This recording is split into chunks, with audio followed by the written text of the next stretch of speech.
News 24/7 Bangla TV.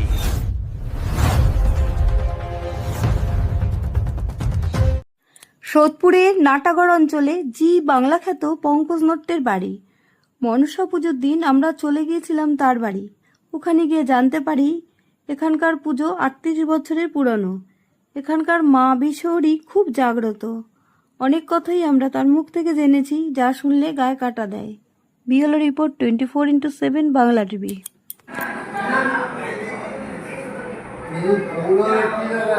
আমি বললাম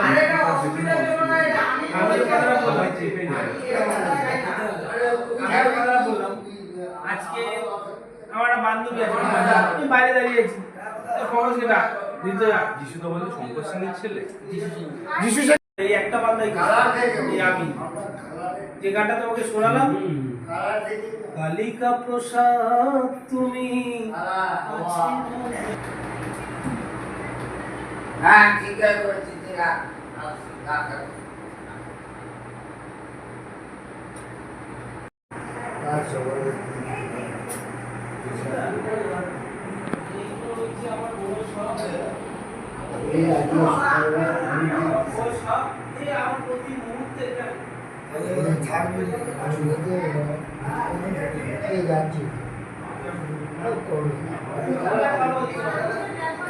ঝালঝালের জন্য একবার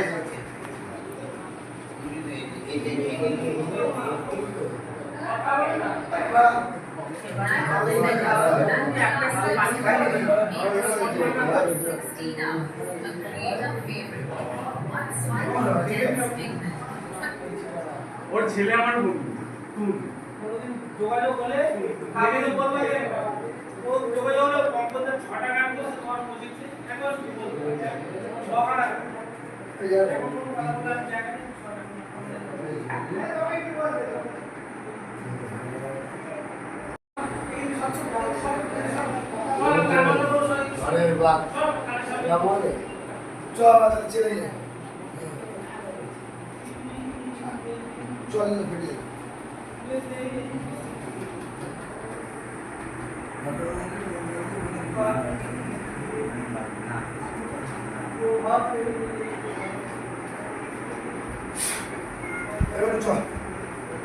কালিকাদার নামে আমি দুকলি গাইছিলেন যে কালিকাদার না কি, আমি একটু দূর থেকে শুনলাম, যদি জ্ঞান কালিকাদার নাম মানুষটি মানে আমাদের কালিকা কাকুর স্মৃতির উদ্দেশ্যে একটা গান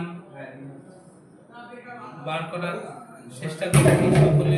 এই যে দোহর তো কালিকাদার নিজের হাতে দোহার, এটা তো কালিকাদার নিজে হাতে বানানো এই সংস্থাটা। তারা এখন কালিকাদার নাম করে এই দোহারটা এখন চলে মার্কেটে, ওনারা গান গিয়ে বেড়ান। যদি কিছু বলেন এ সম্বন্ধে। না, এই তো আমার কিছু বলার নেই, সবাই গান বাজনা করে। আর তাদের দোহার ব্যান্ডটা একটা জিনিস আমার খুব ভালো লাগে, যারা প্রত্যেকে আছে, আমি কাউকে ছেড়ে কাউকে বলতে পারবো না, সবাই A to Z। সবচেয়ে ভালো লাগে যে বাংলার যে কালচার, সেই কালচারটাকে দাদারা সবাই মিলে বজায় রেখেছেন এত সুন্দরভাবে, সেটা বলার মতো নয়। তাদের দেখবেন সব বাংলারই ইনস্ট্রুমেন্ট ম্যাক্সিমাম। না, যে কালিকাদার নামে দুটো গান কলি গাচ্ছিলেন দেখলাম, যদি শোনান। কালিকা প্রসাদ তুমি আছো রবে চিরকাল, বাংলার সব ঘরে ঘরে বাংলার সব ঘরে ঘরে। দাদা, ছোট্ট একটা কথা মনে পড়লো এই গানটা নিয়ে। সেও জি বাংলার থেকে উঠেছে, তার নাম হলো দুলদিবার। কালিকাদা আজকে চলে এসছি, আজকে শ্রাবণ মাসের শেষ হয়ে গেছে, গতকালই শ্রাবণ মাস শেষ হয়ে গেছে। বাট শ্রাবণ মাসের যে মনসা পুজো হয়, সে মনসা পুজোয় আপনাদের জি বাংলা প্রখ্যাত যে পঙ্কজ নট্ট, তার বাড়িতে চলে এসেছি মনসা পুজোর প্রোগ্রামে। আমি সামনে পঙ্কজদা আছেন, তার কাছ দিয়ে জেনে নেবো তার মনসা পুজোটা কত বছর ধরে হচ্ছে এবং কত লোক নিমন্ত্রিত থাকেন এবং অতিথি আপ্যায়নে কারা কারা আসেন, তার কাছে একবার জেনে নেব। পঙ্কজদা, আজকে আপনার বাড়িতে মনসা পুজো, মানে যে মনসা পুজোটা হয় শ্রাবণ মাসের শেষে, আর কি শেষেই হয়। এই মনসা পুজো আপনার কতদিন ধরে হচ্ছে, হ্যাঁ, এবং কত লোক নিমন্ত্রিত থাকেন? আপনি একটা জি বাংলার খ্যাত মানুষ, গান বাজনা জগতের লোক। প্রখ্যাত পঙ্কজ নাট্যকে মানুষ চেনে প্রখ্যাত কীর্তন গায়ক বলে। হ্যাঁ, কি বলবেন এবং কত লোক নিমন্ত্রিত থাকবে আপনার বাড়িতে? প্রথম কথা বলি যে পূজাটা আরম্ভ করে আমার বাবাই আগে। বাবা মাকে ভালোবাসতে হয়, এটা আমার মেসেজ থাকবে। আগে বাবা মাকে ভালোবাসো সবাই। প্রায় 38 বছর হয়েছে এই পুজো চলছে, 38 বছর। আর মা যতদিন চাইবে ততদিন পুজো হবে, কারণ ওনার ইচ্ছার বাইরে একটা পাতাও নড়ে না। অবশ্যই। এই মুহূর্তে আজকে তোমরা এসেছো, সবাই এত ভালোবাসা দিয়েছো। আমি কি গান করলাম না করলাম সেটা পরের কথা, কিন্তু আমার মনে হয় তোমাদের ভালোবাসাটা আমার কাছে বড় পাওনা। তোমরা এসেছো, এটা আমার কাছে বড় পাওনা। আর আমার বাড়ি নিমন্ত্রিত বলতে গেলে যে আমি আর কিছু না, একটা জিনিস আমি শুনছিলাম, মাঝখানে একটা কথা বলি। ওই যে এখানে যে জায়গাটা ঢুকছিলাম, আপ টু নাটাগড়ের মুখ থেকে পঙ্কজ নাট্যের নাম বলতে মোটামুটি সবাই চেনে এখন। সেটা আমি প্রমাণ পেয়েছি। আমি তো তোমার বাড়ি প্রথম আসলাম, আমি এই মনসা পুজো এবছর প্রথম পদার্পণ করলাম তোমার বাড়িতে, কিন্তু পঙ্কজ নাট্যকে জি বাংলা থেকে উঠেছে পঙ্কজ নাট্য, কিন্তু পঙ্কজ নাট্যকে দেখলাম নাটাগড়ের প্রথম থেকেই চেনে। আমি 2-4 জনকে জিজ্ঞেস করেছি, বলতে দাদা একটু ভেতরে ঢুকতে হবে। আমি সেটা মানুষের কৃতিত্ব দেবো। মানুষ আমাকে ভালোবাসে, তারা ভালো না বাসলে তো আমি এই জায়গায় আসতে পারি না। তারা আমাকে চেনে, এটা আমার কাছে বড় পাওনা। যে তুমি যাকে বলছো রাস্তায় যে পঙ্কজের বাড়িটা কোথায়, যাই হোক আমার নামটা বলছি না, যে তারা যে চেনেন, এটা আমার কাছে বড় পাওনা। একটা শিল্পীর কাছে আর কি চাই? পয়সা করি তো সবাই কম বেশি রোজগার করে। আমার বাবা একটা কথা বলেন যে দেখ, পয়সা করি সবাই রোজগার করবে, কিন্তু ভালোবাসাটা কজন কামাতে পারে? একবার হৃদয় দিয়ে তাকে ভালোবাসি দেখো না। মানুষকে ভালোবাসতে হয়, মানুষই শেষ কথা বলে। তারা যে আমাকে ভালোবাসেন, এটা আমার জীবনের বড় পাওনা। আপ টু আমার লক্ষ্য করা আমি দেখেছি, আমি সত্যি কথা বলছি, যে দূর দূর থেকে এসছে, মানে স্টেশনে এসেও, আমার স্টেশন থেকে যেহেতু একটু বাড়িটা ভিতরে, তবুও তারা আসছেন, কিন্তু তারা ঠিকানা বলে দিচ্ছেন যে এর বাড়ি অমুক জায়গায়। এমনও হয়েছে আমার কাছে এসছে, সেই সোদপুরে কোথায় চিনতে পারেনি, বুঝতে পারছি। টোটো করে আমার বাড়িতে নিয়ে এসছে। মানে সে তোমাকে কি বলবো, গির্জা থেকে আমার বাড়িতে নিয়ে এসছে, যে পঙ্কজ তোমার বাড়িতে এসছে। আমিও একশো সময় জি বাংলা দেখতাম, তখন দেখেছি তুমি কীর্তনের সময় তুমি টায়রা পরে কীর্তন বাজিয়েছো, সেটা আমার মনে আছে।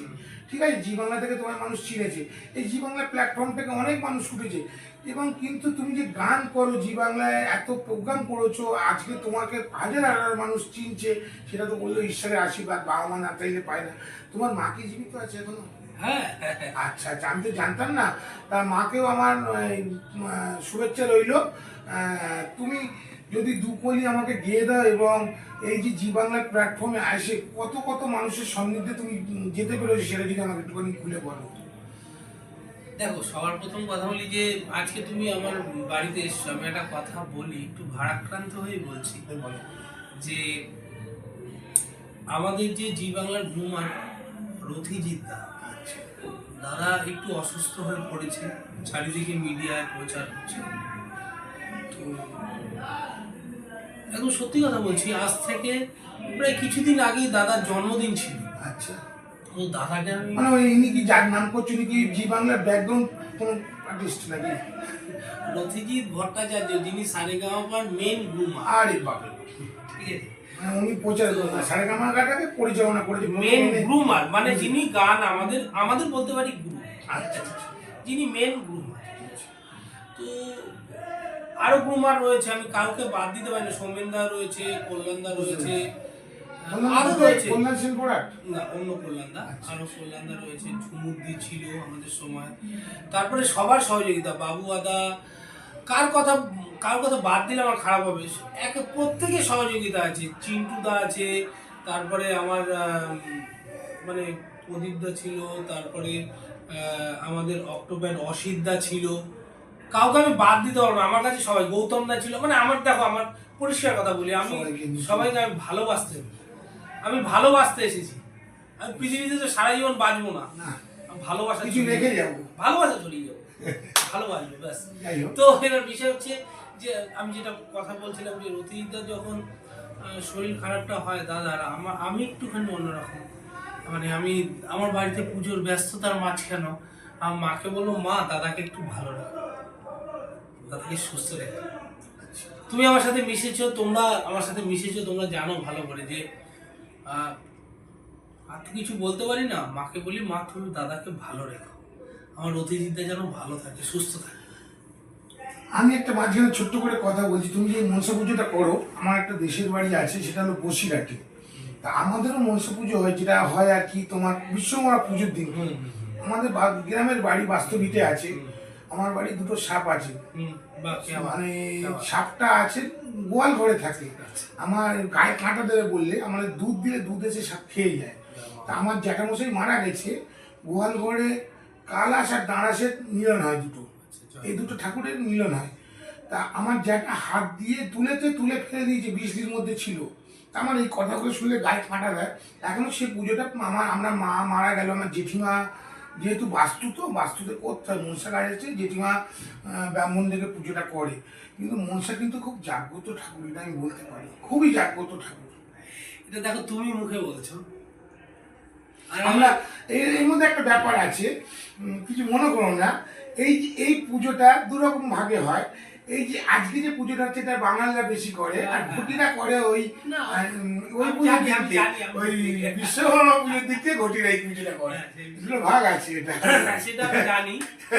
আমার কাছে দেখো, আমার কাছে বাঙাল ঘটি কোনো ব্যাপার না। আমার মাকে যে ভালোবাসে, এটা তো আমার বড় পাওনা।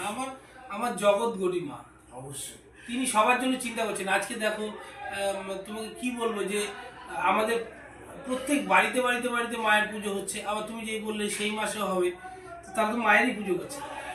ওটার একটা ব্যাখ্যা আছে, যে ফুটো করেছিল বিশ্বকর্মা, তারপরে মনসারি, অনেক একটা ব্যাখ্যা আছে। সেটা আলাদা বিষয়, সেটা গল্প না, সেটা বিজয়গুপ্তের মনসা মঙ্গলে সমস্ত কিছু কথিত আছে, বা এখনো বইয়ে আছে, যে সমস্ত কিছু। সে তুমি যেটা বলছো বেহুলা লক্ষিন্দরের ঘটনা তুমি বলছো, ঠিক আছে। মা আমার জগৎ করি মা, আমি এটা বিশ্বাস করি। মা যদি আমায় রাখেন আমি আছি, আর মা যদি না রাখেন আমি নেই। না, বড় করে যে এই পুজোটা করো দাদা, আমার তোমার কাছে শুভেচ্ছা রইলো করে। এবার একটা মাঝখানে কথা হলো, তুমি যে গান করে এই জায়গাটা, প্ল্যাটফর্মটা আজকে নিজের জায়গাটা পেয়েছো, কিন্তু দুকুলি আমাকে একটু গান গায়ে শোনাও। আমি গান শোনাবো, কিন্তু আমি প্রথম কথা বলি, আমি গান করে পাইনি, আমার মায়ের কৃপায় পেয়েছি। হ্যাঁ, আমার জগৎ করি মা। মাকে বলবো, মা তুমি সবাইকে ভালো রেখো। আর তুমি যে বললে যে মায়ের শঙ্খ লাগার ব্যাপারটা, তুমি যেখানে বসে আছো, সেখানেও শঙ্খ লেগেছিল। সেই জায়গায় মাই করিয়েছে, মা না করলে হয় বলো? অবশ্যই। আমি একটা বড় কথা বলে রাখছি, আমি যেখানে গান করতে যাই, যেখানে। মাঝখানে একটা ছোট্ট গল্প মনে পড়ে। আমার বাবার একটা বন্ধু ছিল, ছোটবেলাকার বন্ধুই হয়। তার একটিমাত্র সন্তান ছিল, ঠিক আছে। তা বাবা খুব হেল্প করতো, ও রিক্সা চালাতো, খুব গরিব। তা বাবা মাঝে ওকে খুব হেল্প করতো, কেননা অতিথিদের কথা কিছু মনে পড়ে। আমার একটাই সন্তান চলে গেল, কেটে দিয়েছিল, ঠিক আছে, মশারির মধ্যে থেকে দিয়ে কেটে গিয়েছিল। তিনিও এখন মারা গেছে, কিন্তু ভগবান কেন যে কাকে কিভাবে নিয়ে যায় বলা মুশকিল। এটা দেখো, পৃথিবীতে এসেছি, একদিন তো যেতেই হবে। কপালে যা লেখা আছে কেউ খণ্ডাতে পারবে না। এটা তো বড় সত্যি। তুমি যত অর্থ রোজগার করো না কেন, তোমার কপালে যেটুকুনি আছে তুমি সেটুকুনি পাবে। 4 আঙ্গুলে যা লেখা আছে। আমি বলি না, সব গুণী মানুষরা তাই বলে, আর আমিও বলবো সবসময়। আর আমার বিষয় হচ্ছে, আমি মাকে বিশ্বাস করি, মা যদি আমার রাখবে। না, আমি আমাদের একটা বাস্তুবিতে বলে, আমাদের গ্রামে ছিল, সেটা হলো পাগড়া গাছতলা। সেখানে মনসা পুজো হতো, এবং গ্রামের সব লোক দেখতাম ওই পাগড়া গাছের গোড়ায় গিয়ে ওরা নৈবেদ্য দিয়ে আসতো, মানে যে যার ক্ষমতা কেমন, ওটাকে 1 বছরে একবার পুজোটা হতো। সেই পুজোটা মনে এখনো দেশে চালু আছে। যদি কোনোদিন সম্ভব হয়, তুমি তো একটা বড় মাপের লোক, আমার দেশের বাড়ি তোমাকে একবার নিয়ে যাওয়ার ইচ্ছা আছে। নিশ্চয়ই, তুমি বললে দেশের বাড়ির কথা, আজকে তোমাকে বলে দিলাম, আমার আজ থেকে 5 দিন পরেই তোমার দেশের বাড়ির আশেপাশে আমার গান রয়েছে। ঠিক আছে, এটা ঠাকুরই মিলায়। আর তুমি গান শুনতে চেয়েছো, আমি কি শোনাবো? আমি মায়ের কৃপায় যতটুকু পারি আমি চেষ্টা করি তোমাকে কিছু শোনানো। আমার বুকের মাঝে দুঃখের আগুন, বুকের মাঝে দুঃখের আগুন, চিতার সমান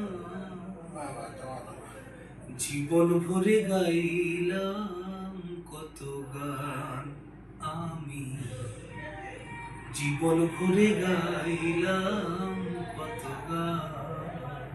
থ্যাংক ইউ দাদা, নমস্কার। আমার চ্যানেলের পক্ষ থেকে তোমাকে অনেক ধন্যবাদ। পঙ্কজ নট্টকে তার বাড়িতে আজকে মনসা পুজো আমরা সবাই এসেছিলাম, এসে তার গান শুনলাম এবং তার এই যে এত 32 বছরের পুজো, এই পুজোর কিভাবে শুরু হয়েছিল। তার বাবা করতেন, বাবা আজকে নেই, তিনি পুজোটাকে বাবা রয়েছে, বাবা রয়েছে, বাবা আছে। বাবা আছে। আচ্ছা সরি, আমি ভুল বললাম, ওনার বাবাও আছেন। কারণ এই তো আমি প্রথম এলাম ওনার বাড়িতে, আমাকে অনেকবার গতবারও নিমন্ত্রণ করেছেন, আমার আশা হয়নি। ওনার নাটাগড়ে যে বাড়িতে আমি দূর দূর থেকে লোকের কাছে ওনার নাম শুনলাম, এক কথা বললো পঙ্কজ নট্টের বাড়ি, একটু ভেতরে যেতে হবে। যাই হোক, বাবা আছেন, মা আছেন, ওনার 32 বছর ধরে পুজো করছিল, বাবা করে এসেছেন, এখন উনি নিজেই পুজোটা করেন এবং উনি জি বাংলা খ্যাত। ওনার গান মুখ দিয়ে দুকলি আমি গানও শুনে নিলাম। উনি কীর্তন শিল্পী, কীর্তন গান গায় এবং ফোক গানও প্রচুর গায়। হ্যাঁ, যাই হোক, আমার বাড়িতে এসে আজকে দেখলাম মহান মহান শিল্পী, ওনার ঘরে ফটো রাখা আছে, তাদের সঙ্গে ওনার মানে ফটো রয়েছে। এটা দেখো আমার খুব ভালো লাগলো জায়গাটা, যে হ্যাঁ ওনাকেও অনেক লোক চিনেছে জি বাংলা থেকে, এটা আমার খুব ভালো লাগলো এবং উনি বড় বড় শিল্পীদের সন্নিধ্যে গিয়েছেন। নমস্কার। ক্যামেরায় রাকেশ দাসের সঙ্গে মিতা দাস, নিউজ 24।